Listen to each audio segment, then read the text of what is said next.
ಎಲ್ಲರಿಗೂ ಶುಭೋದಯ. ಶೃಂಗೇರಿ ಸುದ್ದಿಗೆ ಸ್ವಾಗತ. ಓದುತ್ತಿರುವವರು ಜಿ.ವಿ. ಮೋಹನ್. ಶಾಲಿವಾಹನ ಶಕ ಶ್ರೀ ಶಾರ್ವರಿನಾಮ ಸಂವತ್ಸರದ ಕಾರ್ತಿಕ ಮಾಸ ಕೃಷ್ಣ ಪಕ್ಷ ತದಿಗೆ 3/12/2020 ಇಸವಿ ಗುರುವಾರ.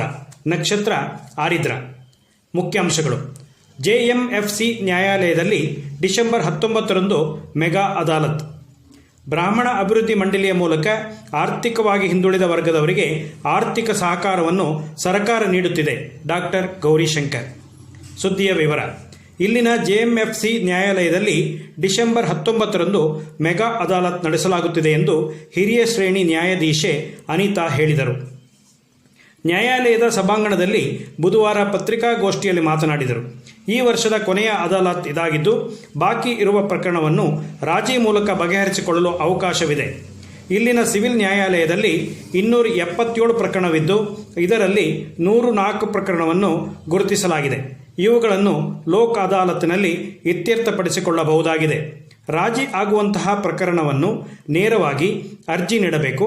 ಅದಾಲತ್ನಲ್ಲಿ ಎಲ್ಲ ರೀತಿಯ ಸಿವಿಲ್, ವ್ಯಾಜ್ಯ, ಮೋಟಾರ್ ವಾಹನ ಪರಿಹಾರ ಕಾಯ್ದೆಗೆ ಸಂಬಂಧಿಸಿದ ಪ್ರಕರಣ, ರಾಜಿ ಆಗುವಂತಹ ಕ್ರಿಮಿನಲ್ ಪ್ರಕರಣ, ಬ್ಯಾಂಕ್ ಚೆಕ್ ಪ್ರಕರಣ, ಕೌಟುಂಬಿಕ ದೌರ್ಜನ್ಯಕ್ಕೆ ಸಂಬಂಧಿಸಿದ ಪ್ರಕರಣ, ಜೀವನಾಂಶ ವ್ಯಾಜ್ಯ ಪೂರ್ವ ಈಗಾಗಲೇ ನ್ಯಾಯಾಲಯಕ್ಕೆ ದಾಖಲಾಗದ ವಿವಾದ ಇರುವ ಪ್ರಕರಣವನ್ನು ಸಹ ರಾಜಿ ಮೂಲಕ ಇತ್ಯರ್ಥಪಡಿಸಲಾಗುವುದು ಎಂದರು.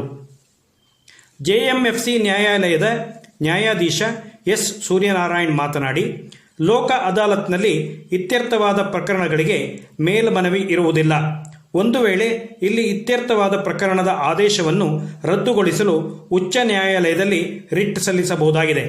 ಇತ್ಯರ್ಥವಾದ ಸಿವಿಲ್ ಪ್ರಕರಣದಲ್ಲಿ ನ್ಯಾಯಾಲಯದ ಶುಲ್ಕವನ್ನು ಸಂಪೂರ್ಣವಾಗಿ ಹಿಂದಿರುಗಿಸಲಾಗುತ್ತಿದೆ. ರಾಜಿಯಾದ ಪ್ರಕರಣದಿಂದ ಉಭಯ ಕಕ್ಷಿದಾರರ ನಡುವೆ ದ್ವೇಷ ಕಡಿಮೆಯಾಗಿ ಕಕ್ಷಿದಾರರ ಸಮಯವೂ ಉಳಿಯುತ್ತದೆ.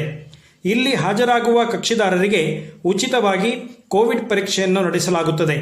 ಹಿರಿಯ ನಾಗರಿಕರು ವಿಡಿಯೋ ಕಾನ್ಫರೆನ್ಸ್ ಮೂಲಕ ಭಾಗವಹಿಸುವ ಸೌಲಭ್ಯವೂ ಸಹ ಇಲ್ಲಿ ದೊರಕುತ್ತದೆ. ಕಕ್ಷಿದಾರರು ಈ ಸೌಲಭ್ಯವನ್ನು ಬಳಸಿಕೊಳ್ಳಬೇಕು ಎಂದರು. ಸಹಾಯಕ ಸರ್ಕಾರಿ ಅಭಿಯೋಜಕಿ ಹರಿಣಾಕ್ಷಿ, ವಕೀಲರ ಸಂಘದ ಅಧ್ಯಕ್ಷ ಜಿಎಂ ಸತೀಶ್ ಉಪಸ್ಥಿತರಿದ್ದರು. ಬ್ರಾಹ್ಮಣ ಅಭಿವೃದ್ಧಿ ಮಂಡಳಿಯ ಮೂಲಕ ಆರ್ಥಿಕವಾಗಿ ಹಿಂದುಳಿದ ವರ್ಗದವರಿಗೆ ಆರ್ಥಿಕ ಸಹಕಾರವನ್ನು ಸರ್ಕಾರ ನೀಡುತ್ತಿದೆ. ಇದರ ಸದುಪಯೋಗ ಎಲ್ಲರಿಗೂ ತಲುಪಿಸುವ ಗುರುತರ ಜವಾಬ್ದಾರಿ ಬ್ರಾಹ್ಮಣ ಸಂಘಟನೆಗೆ ಇದೆ ಎಂದು ಶ್ರೀಮಠದ ಆಡಳಿತಾಧಿಕಾರಿ ಡಾಕ್ಟರ್ ವಿ.ಆರ್. ಗೌರಿಶಂಕರ್ ಹೇಳಿದರು. ರಾಜಾನಗರದ ಶ್ರೀ ವಿದ್ಯಾಭಾರತಿ ಭವನದಲ್ಲಿ ಸೋಮವಾರ ಕರ್ನಾಟಕ ರಾಜ್ಯ ಬ್ರಾಹ್ಮಣ ಅಭಿವೃದ್ಧಿ ಮಂಡಳಿ ಆಯೋಜಿಸಿದ್ದ ವಿಪ್ರ ಸಮುದಾಯದ ಪ್ರತಿಭಾನ್ವಿತ ವಿದ್ಯಾರ್ಥಿಗಳ ಪ್ರತಿಭಾ ಪುರಸ್ಕಾರ ಕಾರ್ಯಕ್ರಮ ಉದ್ಘಾಟಿಸಿ ಮಾತನಾಡಿದರು. ದೇಶದಲ್ಲಿ ಉತ್ತಮ ಸಂಸ್ಕೃತಿ, ಸಂಸ್ಕಾರವಿದ್ದು ನಮ್ಮ ಅಸ್ತಿತ್ವ ಉಳಿಸಲು ದೇಶದಲ್ಲಿದ್ದು ನಮ್ಮ ಸಾಮರ್ಥ್ಯವನ್ನು ಅನಾವರಣಗೊಳಿಸಬೇಕು. ಯುವ ಜನಾಂಗ ಪರಿವರ್ತನೆ ಹಾದಿಯಲ್ಲಿ ಮುನ್ನಡೆಯಬೇಕು ಎಂದರು. ಸಂಸದೆ ಶೋಭಾ ಕರಂದ್ಲಾಜೆ ಅವರು ಮಾತನಾಡಿ, 7 ದಶಕದ ದೇಶವನ್ನು ಆಳಿದ ಸರ್ಕಾರವು ಬ್ರಾಹ್ಮಣ ಪಂಗಡದವರಿಗೆ ಯಾವುದೇ ಸವಲತ್ತು ನೀಡಿಲ್ಲ. ಮೋದಿ ಸರ್ಕಾರವು ಉದ್ಯೋಗದಲ್ಲಿ ಮೇಲ್ವರ್ಗದವರಿಗೆ 10% ಮೀಸಲಾತಿ ನೀಡಿದೆ. ರಾಜ್ಯ ಸರ್ಕಾರವು ವಿಪ್ರ ಜನಾಂಗಕ್ಕಾಗಿ ಮಂಡಳಿ ಸ್ಥಾಪಿಸಿ ಅನುದಾನವನ್ನು ನೀಡಿದೆ ಎಂದರು. ರಾಜ್ಯ ಬ್ರಾಹ್ಮಣ ಅಭಿವೃದ್ಧಿ ಮಂಡಳಿಯ ಅಧ್ಯಕ್ಷ ಸಚ್ಚಿದಾನಂದ ಮೂರ್ತಿ, ಮಾಜಿ ಸಚಿವ ಡಿ.ಎನ್. ಜೀವರಾಜ್, ಮಂಡಳಿಯ ಪದಾಧಿಕಾರಿಗಳಾದ doctor Raghavendra Bhat, doctor V. Bhanuprakash Sharma, Vatsala Nagaraj, Rajendra Prasad, Balakrishna, Rangavittala, ಬ್ರಾಹ್ಮಣ ಸಮಾಜದ ಅಧ್ಯಕ್ಷ ಜಿಎಂ ಸತೀಶ್ ಉಪಸ್ಥಿತರಿದ್ದರು.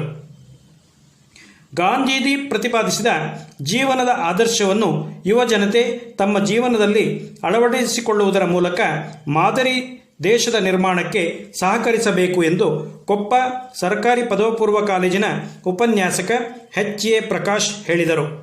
ನೆಮ್ಮಾರು ಪಿಎಸಿಎಸ್ ಸಭಾಂಗಣದಲ್ಲಿ ಧರ್ಮಸ್ಥಳ ಗ್ರಾಮಾಭಿವೃದ್ಧಿ ಸಂಸ್ಥೆ ಮತ್ತು ಕಾಸಪ್ಪ ಇತ್ತೀಚೆಗೆ ಆಯೋಜಿಸಿದ ದಿವಂಗತ ಕಿರ್ಕೋಡ್ ಸೀತಾರಾಮ್ ಭಟ್ರ ಸ್ಮಾರಕ ದತ್ತಿ ಉಪನ್ಯಾಸದಲ್ಲಿ ಗಾಂಧೀಜಿಯವರ ಜೀವನ, ಆದರ್ಶ, ಮೌಲ್ಯ ಮತ್ತು ಯುವ ಜನತೆ ಬಗ್ಗೆ ಮಾತನಾಡಿದರು. ಅಡಿಕೆ ಧಾರಣೆ ಶಿವಮೊಗ್ಗ ಮ್ಯಾಮ್ಕೋಸ್ ಹಸ 47,366ರಿಂದ 72,899, ಬೆಟ್ಟೆ 39,190ರಿಂದ 40,889, ರಾಶಿ ಇಡಿ 36,096ರಿಂದ 40,519, ಗೊರಬಲು 31,056ರಿಂದ 32,210. ಸುದ್ದಿ ಸಂಪಾದಕರು KL ಗೋಪಾಲಕೃಷ್ಣ, ಸಹಕಾರ KV ರಮೇಶ್, ತಾಂತ್ರಿಕ ಸಹಕಾರ ಚಂದ್ರಕಾಂತ್ ರಾವ್ ಮತ್ತು ಸೌಮ್ಯ ವಿಜಯಕುಮಾರ್. ಪ್ರತಿಕ್ರಿಯೆ ನೀಡುವವರು 9448843831ಗೆ ವಾಟ್ಸಪ್ ಮಾಡಿ. ಧನ್ಯವಾದಗಳು.